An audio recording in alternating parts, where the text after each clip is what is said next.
2005년 여름 부산 해운대 해수욕장은 그야말로 인산인해를 이루었습니다.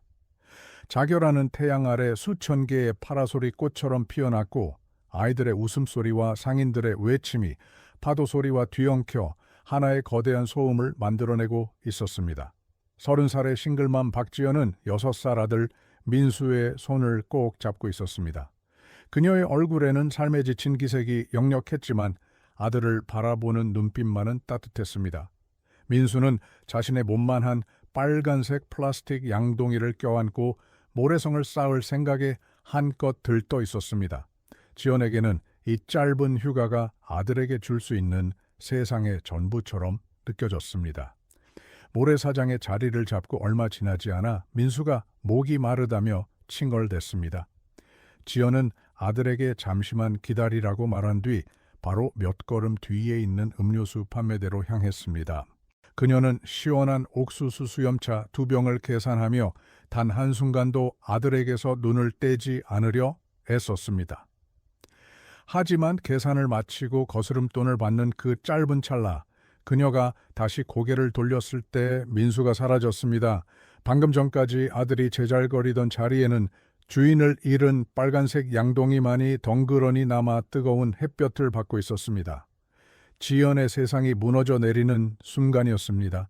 그녀의 목에서 터져나온 비명은 해변의 소음에 그대로 묻혀버렸습니다. 민수야. 그녀는 미친 사람처럼 주변을 헤집고 다니기 시작했습니다. 파라솔을 든 사람들, 튜브를 낀 아이들, 그 수많은 인파 속에서 아들의 이름은 공허한 메아리가 되어 흩어졌습니다. 시간은 무자비하게 흘러갔고 활기 넘치던 해변은 노을로 붉게 물들기 시작했습니다. 지연은 탈진한 상태로 모래사장에 주저앉아 멍하니 수평선만 바라보았습니다. 그날 밤 아들을 찾기 위해 백사장을 떠나지 않았던 지연 역시 마치 연기처럼 해운대에서 사라졌습니다. 한 엄마와 아들이 대한민국에서 가장 붐비는 해변에서 흔적도 없이 사라졌습니다. 이 충격적인 이야기는 이제 막 시작되었을 뿐입니다. 저희 채널을 구독하시고 지금 이 미스터리한 이야기를 어느 곳에서 시청하고 계신지 댓글로 남겨주세요. 여러분의 참여가 이 잊힌 사건을 다시 수면 위로 끌어올리는 힘이 됩니다. 이 사건의 진실을 함께 파헤쳐 주시길 바랍니다. 시간은 흘러 4년 뒤인 2009년 가을, 해운대 바다가 한눈에 내려다 보이는 초호화 파라곤 호텔에 수사 차량이 도착했습니다. 강력계의 강민호 형사는 굳은 표정으로 차에서 내렸습니다. 그는 휴가철에 들뜬 분위기와는 전혀 어울리지 않는 사람이었습니다. 강 형사는 베테랑이었지만 최근 몇 년간 해결되지 않은 실종 사건들의 서류에 파묻혀 지내며 냉소적으로 변해 있었습니다. 오늘 그가 이곳에 불려온 이유는 단순한 절도 사건이 아니었습니다. 호텔 측의 신고 전화는 매우 조심스러웠고 무언가를 숨기는 듯한 긴장감이 역력했습니다. 강 형사를 맞이한 것은 말끔한 정장을 차려입었지만 식은땀을 흘리고 있는 윤 지배인이었습니다. 그는 호텔의 명성에 흠집이 갈까봐 전전긍긍하며 강 형사를 지하 주차장보다 더 깊은 곳 호텔의 심장부인 기계실로 안내했습니다. 공기는 곰팡내와 기계유 냄새로 축축하고 무거웠습니다. 윤 지배인은 최근 대대적인 배관 교체 공사를 진행 중이었다며 작업자들이 도면에도 없는 이상한 공간을 발견했다고 떨리는 목소리로 설명했습니다. 그의 불안감은 단순한 공사 지연 때문이 아닌 듯했습니다. 작업자들은 낡은 보일러와 거대한 물탱크들 사이에 가려져 있던 콘크리트 벽을 발견했습니다. 명백히 나중에 덧대어진 듯한 조잡한 마감의 가벽이었습니다. 인부 중 한 명이 실수로 해머를 떨어뜨려 벽의 일부가 부서지면서 그 뒤에 숨겨진 어두운 공간이 드러났습니다. 강 형사가 다가가자 인부들은 겁에 질린 표정으로 뒷걸음질 쳤습니다. 벽돌파편 너머로 보이는 어둠은 호텔의 화려함과는 정반대되는 원시적이고 불길한 기운을 내뿜고 있었습니다. 강민호 형사는 손전등을 꺼내 어둠 속을 비췄습니다. 빗줄기가 먼지 쌓인 공간을 가르자 작업자들이 왜 그토록 두려워했는지 즉각 깨달을 수 있었습니다. 그곳은 단순한 빈 공간이 아니었습니다. 누군가 의도적으로 봉인한 방이었습니다. 빛의 원 끝에서 4년 전 해운대의 태양 아래에서 반짝이던 것과 똑같은, 하지만 지금은 두꺼운 먼지를 뒤집어 쓴 채 바닥에 나뒹구는 빨간색 플라스틱 양동이가 모습을 드러냈습니다. 강 형사의 심장이 차갑게 내려앉았습니다. 2005년에 잊힌 비극이 다시 수면 위로 떠오르는 순간이었습니다. 봉인되었던 공간의 공기는 썩은 물과 먼지로 가득 차 숨이 막힐 지경이었습니다. 강민호 형사는 손수건으로 코와 입을 가린 차에 조심스럽게 안으로 들어섰습니다. 윤 지배인은 차마 따라 들어오지 못하고 입구에서 안절부절 못했습니다. 손전등 빛이 닿는 곳마다 끔찍한 진실의 조각들이 드러났습니다. 바닥에는 낡은 담요와 곰팡이가 핀 빵 조각들이 흩어져 있었고 한쪽 구석에는 작은 운동화한 켤레가 놓여 있었습니다. 그리고 그 옆에는 지연의 것으로 보이는 갈색 핸드백이 열린 채 뒹굴고 있었습니다. 그 안에는 물에 젖어 퉁퉁 불어버린 가족 사진이 들어 있었습니다. 강 형사의 시선이 벽에 고정되었습니다. 누군가 날카로운 것으로 다급하게 긁어낸 듯한 손톱 자국들이 벽면을 가득 메우고 있었습니다. 절박한 탈출의 시도 혹은 고통의 흔적이었습니다. 가장 충격적인 것은 바닥에 떨어진 폴라로이드 사진 몇 장이었습니다. 빛바랜 사진 속에는 겁에 질린 채 서로를 껴안고 있는 지연과 민수의 모습이 담겨 있었습니다. 두 사람은 이곳, 이 차가운 지하실에 갇혀 있었습니다. 이곳은 그들의 무덤이 아니라 그들이 마지막 순간을 보낸 감옥이었습니다. 4년간 호텔 지하에 숨겨져 있던 이 소굴은 단순한 실종 사건이 아님을 증명하고 있었습니다. 강 형사는 즉시 감식반을 호출했습니다. 호텔은 발칵 뒤집혔습니다. 윤 지배인은 당장이라도 울음을 터뜨릴 듯한 표정으로 이 공간의 존재를 아는 사람은 아무도 없었다. 최근에 인수한 호텔이라 과거 기록은 모른다는 말만 앵무새처럼 반복했습니다. 하지만 강 형사의 눈에는 그의 두려움이 단순한 호텔 명성 때문이 아니라 무언가를 알고 있음에도 숨기려는 자의 공포로 비쳤습니다. 그는 윤 지배인을 포함한 호텔의 모든 고위 관계자들을 용의선상에 올렸습니다. 호텔 전체가 하나의 거대한 공범처럼 느껴졌습니다. 수사팀이 꾸려지고 4년 전의 기록이 다시 펼쳐졌습니다.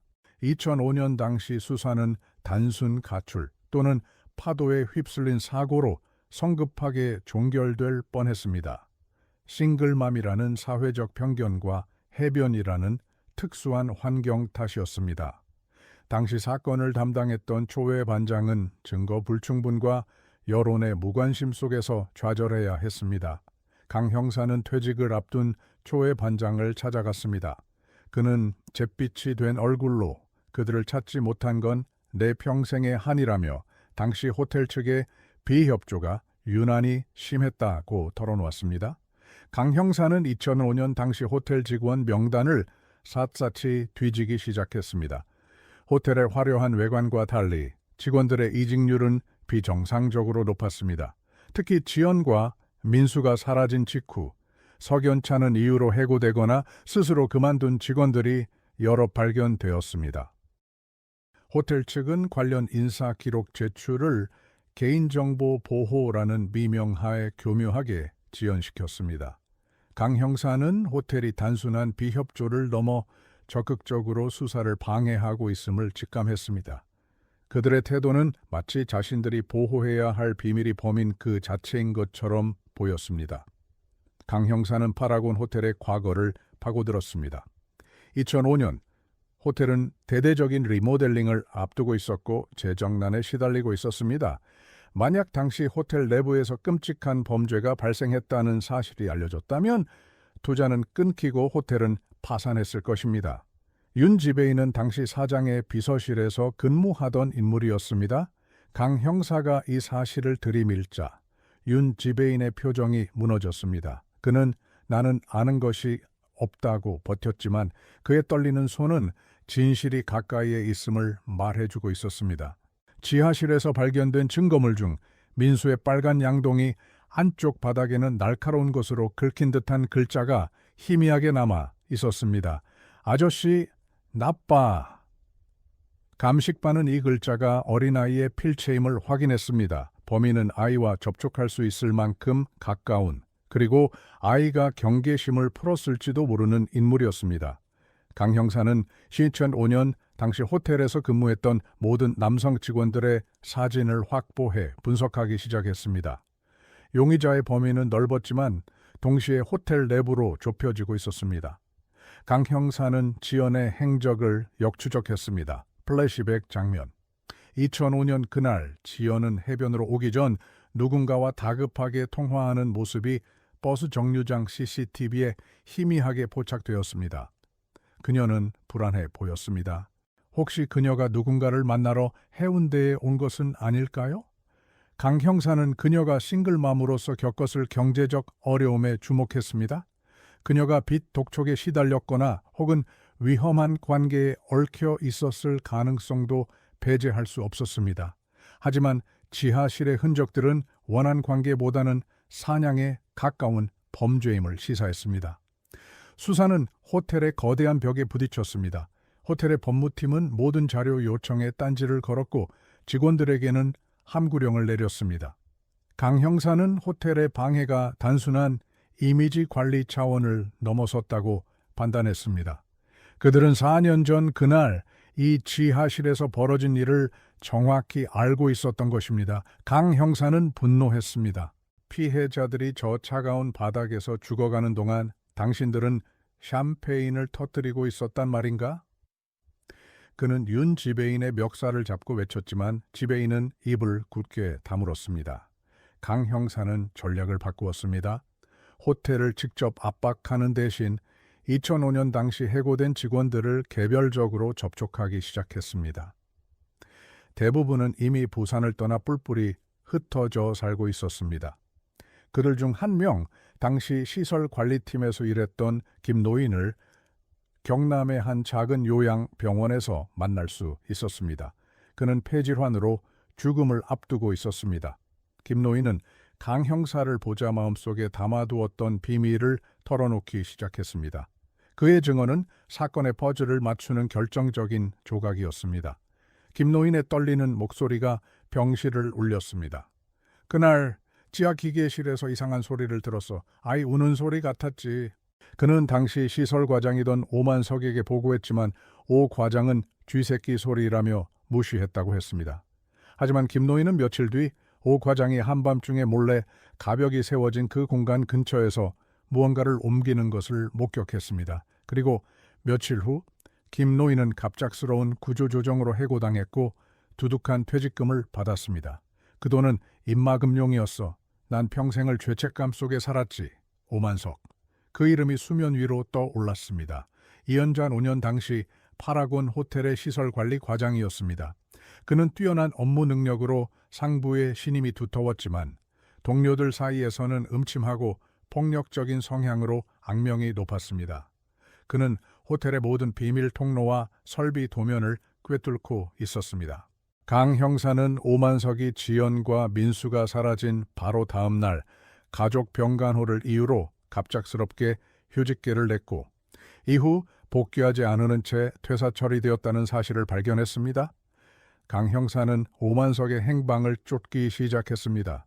하지만 그는 유령처럼 사라진 뒤였습니다. 주민등록은 말소되었고 가족들과의 연락도 끊긴 상태였습니다. 그가 4년 동안 어떻게 숨어 지낼 수 있었을까요? 강 형사는 오만석이 호텔에 묵인해 도주했을 가능성을 염두에 두었습니다. 호텔의 고위층이 자신들의 치부를 덮기 위해 범죄자를 의도적으로 숨겨주었을 수도 있다는 끔찍한 가정이었습니다. 호텔은 단순한 방관자가 아니라 범죄의 적극적인 조력자였던 것입니다. 한편 호텔 지하의 소굴에서 추가적인 증거가 발견되었습니다. 벽을 뜯어낸 자리 안쪽 깊숙한 곳, 낡은 배관 틈새에서 작은 천 조각이 발견되었습니다. 그것은 민수가 그날 입고 있던 꿀벌 무늬 티셔츠의 일부였습니다. 그리고 그 천조각과 함께 호텔의 구형 마스터키가 녹슨 채 발견되었습니다. 시설 과장이었던 오만석만이 가질 수 있는 열쇠였습니다. 모든 증거가 한 사람을 가리키고 있었지만 그는 여전히 그림자 속에 숨어 있었습니다. 강 형사는 다시 윤 지배인을 찾았습니다. 그는 이제 모든 것을 알고 있다는 듯 녹슨 마스터키를 책상 위에 던졌습니다. 오만석 어디 있습니까? 윤 지배인의 얼굴이 하얗게 질렸습니다. 그는 더 이상 버틸 수 없다는 듯 무너져 내렸습니다. 그는 괴물이었습니다. 하지만 호텔은 그 괴물보다 스캔들을 더 두려워했습니다. 윤 지배인은 2005년 당시 사장이 오만석의 범죄를 의심했지만 경찰에 신고하는 대신 거액의 돈을 주고 그를 쫓아냈다고 자백했습니다. 윤 지배인의 자백에 따르면 당시 사장은 오만석이 저지른 짓의 전모를 알지는 못했습니다. 단지 그가 호텔 지하에서 불미스러운 일을 저질렀고 그것이 알려지면 호텔이 문을 닫아야 할지도 모른다고 두려워했습니다. 그래서 그들은 가장 쉬운 방법을 택했습니다. 오만석을 해고하고 그가 사용했던 공간을 콘크리트로 영원히 봉인해 버린 것입니다. 그들은 진실을 묻었고 그와 함께 지연과 민수의 마지막 절규도 묻어버렸습니다. 그들에게 두 생명은 호텔의 명성보다 가볍이 씁니다. 강 형사는 2005년 당시 사장, 현재는 그룹의 회장이 된 인물을 찾아갔습니다. 그는 법무팀을 앞세워 강 형사의 접근을 막으려 했지만 여론이 들끓기 시작하자 마지못해 모습을 드러냈습니다. 그는 조금도 반성하지 않는 얼굴로 오래전 일이라 기억나지 않는다. 경영 판단이었을 뿐이라고 변명했습니다. 그의 오만함에 강 형사는 치를 떨었습니다. 이 거대한 악의 카르텔을 무너뜨리기 위해서는 오만석을 잡는 것만으로는 부족했습니다. 호텔의 추악한 민낯을 만천해 공개해야 했습니다. 오만석의 행방을 찾던 중 뜻밖의 제보가 들어왔습니다. 4년 전 오만석과 함께 일했던 전직 호텔 직원이었습니다. 그는 오만석이 평소 나중에 조용히 낚시나 하며 살고 싶다며 거제도의 한 작은 섬마을을 자주 언급했다고 증언했습니다. 강 형사는 즉시 팀을 꾸려 거제도로 향했습니다. 그곳은 지도에도 잘 나오지 않는 외딴 섬이었습니다. 오만석이 4년간 숨어 지내기에 완벽한 장소였습니다. 섬에 도착한 강 형사팀은 낡은 어선들 사이에서 한 남자를 발견했습니다. 검게 그을린 얼굴, 허름한 작업복을 입고 묵묵히 그물을 손질하는 남자. 4년의 세월이 흘렀지만 그의 눈빛에 서린 음습한 기운은 숨길 수 없었습니다. 강 형사가 천천히 다가가 그의 이름을 불렀습니다. 오만석 씨. 남자의 손이 멈췄습니다. 그는 천천히 고개를 들었고 강 형사와 눈이 마주쳤습니다. 그의 입가에 희미한 미소가 번졌습니다. 마치 이 순간을 기다렸다는 듯이. 오만석은 순순히 체포에 응했습니다. 그는 4년간의 도피 생활에 지친 듯 보였습니다. 경찰서로 이송되는 내내 그는 한마디도 하지 않았습니다. 하지만 취조실에 앉자 그는 모든 것을 털어놓기 시작했습니다. 마치 오랫동안 준비한 연극의 대사를 읊는 것처럼 그의 자백은 냉담하고 감정이 없었습니다. 그는 2005년 그날 해변에서 혼자 울고 있는 민수를 발견했고 엄마를 찾아주겠다며 아이를 호텔 지하의 작업실로 유인했다고 했습니다. 지연은 아들을 찾아 헤매다 호텔 로비까지 들어왔습니다. 그녀는 아들의 꿀벌 티셔츠를 입은 아이가 직원 통로로 들어가는 것을 보았다는 호텔 직원의 말을 듣고 미친 듯이 그곳으로 뛰어들었습니다. 그리고 그곳에서 오만석과 마주쳤습니다. 오만석은 지연 역시 지하실로 끌고 가 감금했습니다. 그는 자신의 완벽한 공간을 들킨 것에 분노했고 두 사람을 그곳에 가두었습니다. 그는 며칠 동안 그들을 감시하며 자신의 만족을 채웠습니다. 오만석의 자백이 이어질수록 취조실의 공기는 얼어붙었습니다. 그는 지연과 민수가 탈출하려 하자 그들을 살해했다고 했습니다. 그의 범행 동기는 단순한 쾌락이나 분노가 아니었습니다. 그는 자신의 공간을 침범한 불순물을 제거한다는 느낌으로 범행을 저질렀습니다. 강 형사는 주먹을 부들부들 떨었습니다. 하지만 오만석은 아직 결정적인 것을 말하지 않았습니다. 시신은 어디에 있지? 오만석은 잠시 침묵하더니 다시 그 기분 나쁜 미소를 지으며 대답했습니다. 시신은 호텔 안에 있습니다. 강 형사와 수사팀은 충격에 휩싸였습니다. 오만석은 자신이 봉인된 공간에서 범행을 저지른 후 호텔이 리모델링 공사로 어수선한 틈을 타 시신을 호텔의 다른 곳으로 옮겼다고 했습니다. 그는 자신이 완벽하게 숨겼다고 자신했습니다. 그는 호텔의 구조를 누구보다 잘 알았고 아무도 찾지 못할 곳을 알고 있었습니다. 강 형사는 오만석의 이 자백이 호텔을 완전히 무너뜨릴 마지막 한 반기임을 직감했습니다. 호텔은 자신들의 명성을 지키기 위해 살인범의 시신 유기 장소가 되어버린 것입니다. 오만석의 충격적인 자백은 취조실의 공기를 얼어붙게 만들었습니다. 호텔 안에 있다는 그의 말은 단순한 비유가 아니었습니다. 그는 2005년 리모델링 공사의 혼란을 틈타 두 사람의 시신을 누구도 상상하지 못할 곳으로 옮겼습니다. 그는 자신이 직접 감독했던 파라곤 가든 아트리움의 중앙 화단 기초 공사를 언급했습니다. 아무도 시멘트 아래를 들여다볼 생각은 못할 겁니다. 가장 화려한 곳이 가장 완벽한 무덤이죠. 그의 입계는 자신의 치밀함에 대한 역겨운 자부심마저 서려 있었습니다. 강 형사는 이 괴물의 아기가 호텔의 탐욕과 완벽하게 결합했음을 깨달았습니다. 다음 날 새벽 파라곤 호텔은 경찰의 사이렌 소리로 아수라장이 되었습니다. 강민호 형사는 굴착 장비를 동원한 대규모 수사팀을 이끌고 로비로 진입했습니다. 전날 밤 체포된 오만석은 현장 검증을 위해 끌려 나왔습니다. 수많은 카메라 플래시가 터지는 가운데 윤 지배인이 길을 막아섰습니다. 이러시면 호텔 영업에 막대한 차질이 생깁니다. 당장 중단하십시오. 하지만 강 형사는 그를 거칠게 밀어붙였습니다. 살인 방조범이 영업 탈영인가? 4년간 당신들이 묻어버린 진실을 파내러 왔을 뿐이야. 호텔의 화려한 샹들리에가 차가운 경찰 병력 위에서 위태롭게 흔들렸습니다. 오만석이 지목한 곳은 호텔의 심장부인 파라곤 가든 아트리움이었습니다. 3층까지 뚫린 거대한 공간 중앙에는 사계절 내내 푸른 식물들이 자라는 인공 정원이 있었고 그 중심에는 거대한 대리석 화단이 자리 잡고 있었습니다. 2005년 리모델링의 상징과도 같은 곳이었습니다. 투숙객들은 이곳에서 커피를 마시며 여유를 즐겼습니다. 바로 저기입니다. 오만석은 수갑을 찬 손으로 화단의 중앙부를 가리켰습니다. 그가 지목한 곳은 4년 동안 수백 명의 사람들이 웃고 떠들던 호텔에서 가장 아름다운 휴식 공간이었습니다. 강 형사의 명령이 떨어지자 육중한 차감기가 대리석 바닥을 부수기 시작했습니다. 호텔 전체가 울리는 굉음은 마치 4년간 묻혀있던 원혼의 비명처럼 들렸습니다. 값비싼 타일과 장식물들이 무자비하게 파괴되었습니다. 호텔 직원들은 경악과 공포에 휩싸여 그 광경을 지켜봤습니다. 윤 지배인은 그 자리에 주저앉아 얼굴을 감쌌습니다.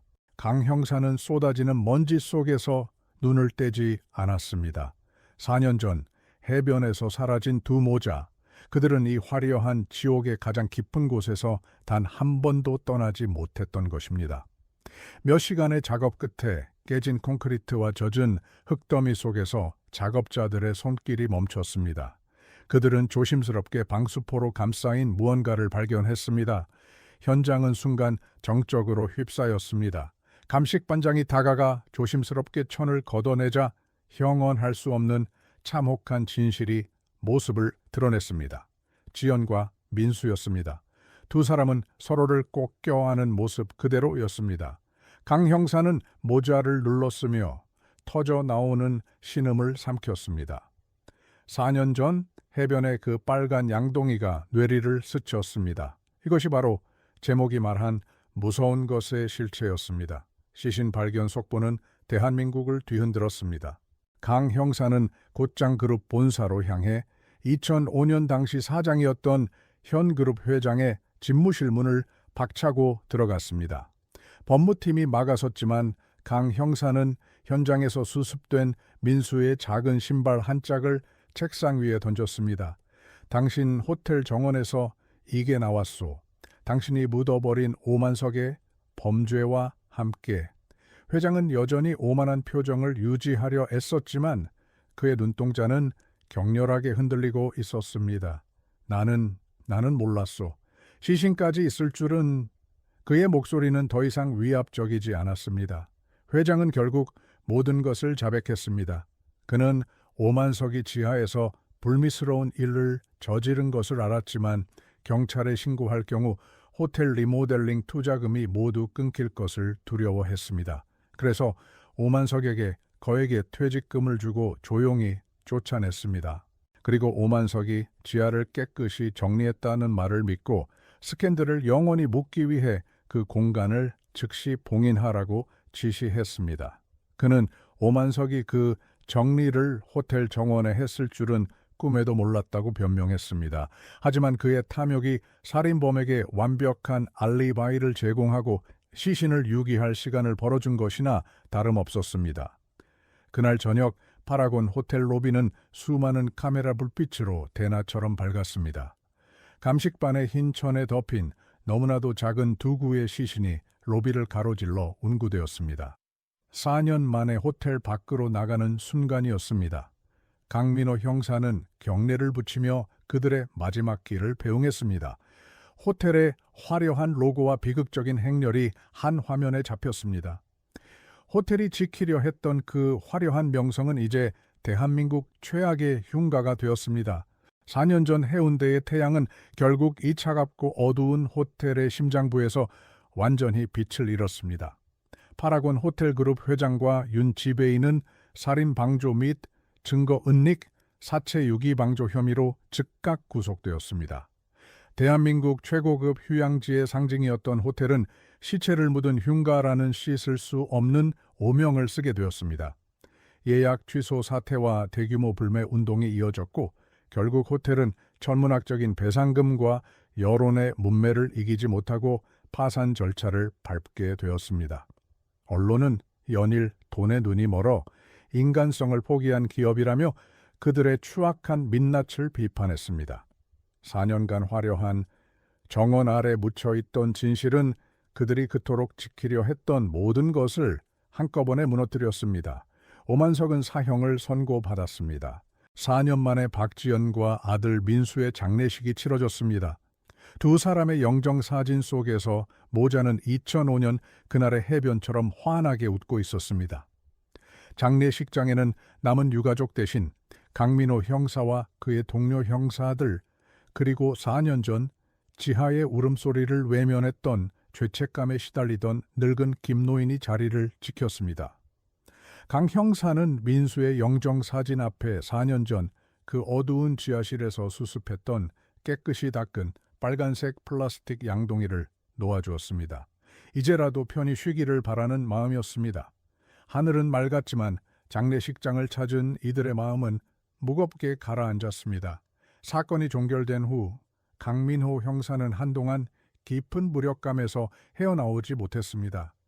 그는 범인을 잡고 끔찍한 진실을 밝혔지만 4년이라는 시간을 되돌릴 수는 없었습니다. 만약 2005년 호텔 측이 자신들의 명성이 아닌 한 아이의 울음소리에 귀를 기울였다면 오만석은 더 빨리 잡혔을 것이고 최소한 두 모자의 마지막 존엄성은 지켜줄 수 있었을 것입니다. 그에게 이번 사건은 단순한 살인사건이 아니라 사회적 약자의 비명이 거대한 자본의 탐욕 앞에 어떻게 묵살되는지를 보여준 잔인하고 슬픈 증거였습니다. 해운대 파라곤 호텔 사건은 한국 사회에 깊은 상처와 질문을 남겼습니다. 사람들은 더 이상 화려한 외관이나 높은 명성을 맹목적으로 신뢰하지 않게 되었습니다. 파라곤이라는 이름은 부와 성공의 상징에서 비윤리적인 탐욕의 대명사로 전락했습니다. 해운대 해수욕장은 여전히 여름마다 붐볐지만 사람들은 이제 저 멀리 보이는 폐허가 된 호텔 건물을 볼 때마다 4년 전 그곳에서 사라진 싱글맘과 아들을 떠올렸습니다. 이 비극은 우리 사회가 가장 빛나는 곳 아래에 얼마나 어두운 그림자를 숨기고 있는지 되돌아보게 만들었습니다. 몇 달 후 강 형사는 폐쇄되어 을씨년스럽게 변해버린 파라곤 호텔 앞을 찾았습니다. 화려했던 정원은 잡초만 무성했고 한때 명사들이 드나들던 로비의 유리문은 굳게 닫혀 있었습니다. 그는 호텔 건물을 등지고 바다를 바라보았습니다. 2005년의 그날처럼 파도는 여전히 하얗게 부서지고 있었고 아이들의 웃음소리가 멀리서 들려왔습니다. 강 형사는 주머니 속에서 수습했던 작은 꿀벌 무나 1000조각을 만지작거렸습니다. 그는 지연과 민수가 이제는 저 자유로운 파도 속에서나마 편히 쉬고 있기를 조용히 기도했습니다. 한 싱글맘과 아들의 비극적인 실종, 그리고 4년간 감춰졌던 끔찍한 진실. 오늘 이야기에 대한 여러분의 생각은 어떠신가요? 이 사건이 우리에게 남긴 교훈은 무엇이라고 생각하시는지요? 여러분의 의견을 댓글로 남겨주시고 이 이야기가 더 많은 사람에게 기억될 수 있도록 좋아요와 공유를 부탁드립니다. 저희 로테이로 코레아노는 이처럼 잊혀가는 진실들을 계속해서 추적할 것입니다. 다음 이야기를 놓치지 않으시려면 지금 바로 구독 버튼과 알림 설정을 눌러주세요.